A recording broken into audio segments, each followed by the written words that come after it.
छत्रपती शिवाजी महाराजांची पुण्यभूमी, घटनेचे शिल्पकार डॉक्टर बाबासाहेब आंबेडकर आणि या भूमीमध्ये अनअकॅडमी उघडलं। या भूमीचे सर्व मान्यवर यांना सगळ्यात पहिल्यांदा प्रणाम करतो आणि मग आता बोलायला चालू करतो। सगळ्यात पहिल्यांदा मी माझं इंट्रोडक्शन देतो, म्हणजे कारण माझ्यापासून इंट्रोडक्शन सुरू झालं की बाकीचं आपल्याला 1 to 1 थोड्या गोष्टी सुरू करता येईल। 5 ते 6 मिनिटं बोलणार आहे, त्याच्यामध्ये स्टेप वाईज आपल्याला सगळं आपण नेमकं काय करणार आहे इथे हे सगळं मेन मुद्द्याचं आपण बोलणार, म्हणजे आपल्या उद्घाटन सोहळ्यामध्ये मेन मुद्द्याचं काय असणार आहे हे आपण इथे थोडक्यात मी तुम्हाला सांगणार आहे। पहिले माझं इंट्रोडक्शन देतो। मायसेल्फ आनंद देशपांडे सर, आणि मी स्वतः बायोलॉजी फॅकल्टी आणि अकॅडमिक हेड म्हणून इथे मी काम करणार आहे। स्वतः महाराष्ट्रीयन आहे, सगळ्यात महत्वाचं हे, कारण महाराजांच्या भूमीमध्ये येण्याचं पुण्य भाग्य मला लाभलं, यापेक्षा पुढचं पुण्य काहीच नाहीये, म्हणजे सगळ्यात महत्वाचं। आणि I am basically belonging from Chhatrapati Sambhajinagar, तर मी संभाजीनगरवरून पुन्हा महाराजांच्या भूमीत आलो। मी परत एकदा सांगतो की याच्यापेक्षा पुण्य काही नाहीये।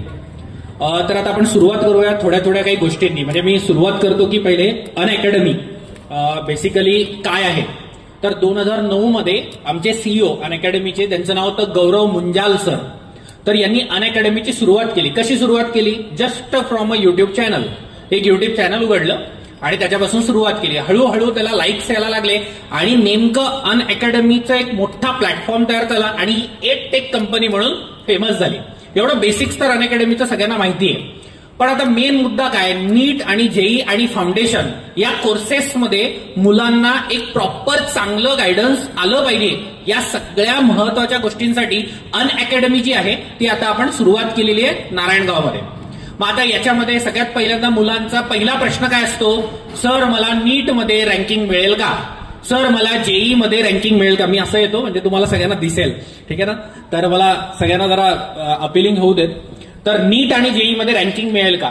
मी तुम्हाला खरं सांगतो, पुण्या मुंबईची किंवा कोट्याची मुलं, म्हणजे महाराष्ट्राच्या भूमीमध्ये एक महत्वाचं म्हणजे आपण सगळ्या बाबतीत अग्रेसर आहोत, पण डोंट यू नो की नीट आणि जेई मध्ये अजून पण ऑल इंडिया रँक महाराष्ट्रातल्या कुठल्याही मुलाचा ऑल इंडिया रँक 1 AIR1 अजून पण आलेला नाहीये।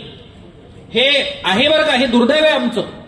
मी स्वतः महाराष्ट्रीयन आहेच, आपले फॅकल्टी पण बरेच बाहेरून आलेले आहेत, हे आपलं दुर्दैव आहे की अजून पण ऑल इंडिया रँक आपला आलेला नाहीये।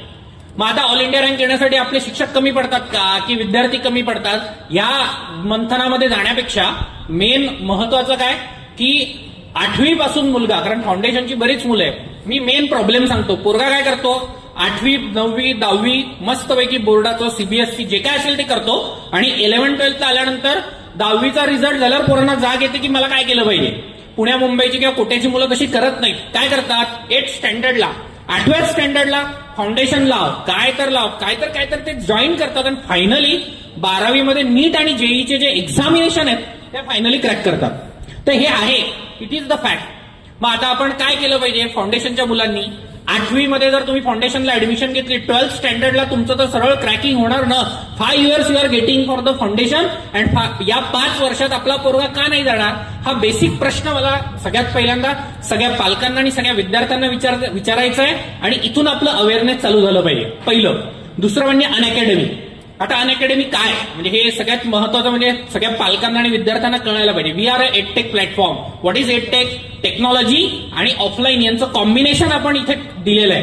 परफेक्ट डिजिटलाइज लेक्चर, आपले डिजिटलाइज लेक्चर असणार आहे, तुम्ही व्हिजिट केली असेल, पूर्ण इंटरॅक्टिव्ह पॅनल्स मध्ये आहेत, सगळं एकदम परफेक्ट आहे, नोट्स आपल्या बेस्ट आहेत, आपले टीचर्स बेस्ट आहेत। टीचर्सवर येतो, मेन म्हणजे सगळ्यात महत्वाचं, जे बऱ्याच जणांना असा प्रश्न येतो, हे टीचर्स आहेत, हे आमचे टीचर्स आहेत, यांचं क्वालिफिकेशन काय? मी माझं स्वतःचं क्वालिफिकेशन जे सांगतो, MSc बायोटेक्नॉलॉजी मी माझ्या देवगिरी कॉलेजमधून केलेलं आहे, IIT गुवाहाटी मधून माझा रिसर्च प्रोजेक्ट झालेला आहे, माझा MBA in HR and international business आहे, BEd in the from DY Patil Pune, असं माझं क्वालिफिकेशन आहे। 12-13 वर्ष मी एडटेक प्लॅटफॉर्मवर काम केलं युट्यूबमध्ये, तुम्ही माझं नाव जरी सर्च केलं तरी येऊन जाईल। आमचे जे बाकीच्या फॅकल्टीज आहेत त्यांचं पहिले इंट्रोडक्शन करून देतो।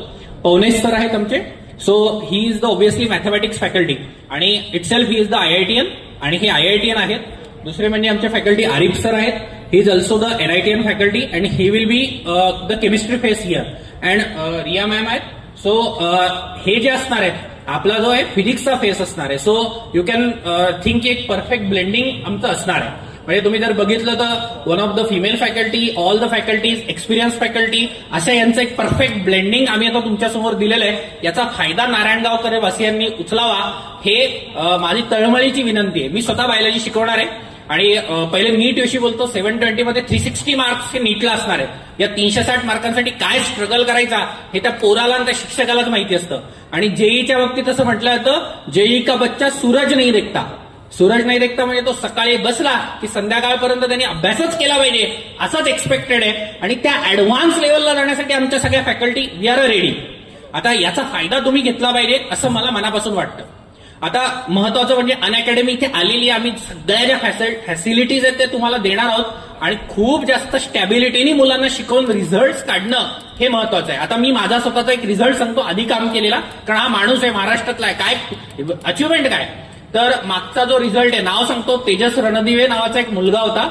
It is near to the area of Solapur. He got बायोलॉजीमध्ये मी माझं सांगतो 360 आउट ऑफ 360. बायोलॉजीमध्ये महाराष्ट्रामध्ये पहिला.